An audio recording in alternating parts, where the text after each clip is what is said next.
How to make money work for us. Many of you may be anxious and ask, are we actually working for money, or is money working for us? Indeed, having an active source of income is very important, but can we have passive income so that our money automatically increases without any difficult effort? I don't want to be a worker all the time. Keep going and growing so you don't depend on your monthly salary. Make money work for us, don't work for money.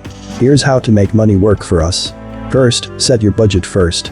Then, categorize your income, expenses, and emergency funds. The first thing you have to do, of course, is to know your financial condition in full.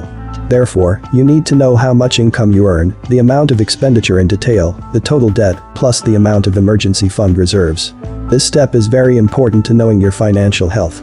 By knowing this, you can determine steps and strategies to achieve financial independence, including finding ways to find passive income and make money work. 1. Free yourself from installments and debt. After knowing the amount of income and expenses, you will know the financial health you have. If you later find that the debt installment is too large, it would be better if you covered some of the debt, especially consumer debt.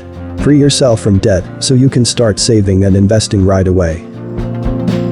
2. Start your own company. In addition to working for other people or companies, it would be better for you to have another source of income by opening your own business. As the saying goes, get sick first, swim later. Opening your own business may seem difficult at first, but once it is running, you can enjoy the results of your business in the long run. 3. Begin investing. When the cash flow becomes healthy, can I then start investing to get passive income? By investing, the value of your money has the potential to increase along with the increase in the price of the assets owned. 4. Investing in mutual funds. You can invest in mutual funds ranging from money market mutual funds, fixed income mutual funds, mixed funds, and stocks.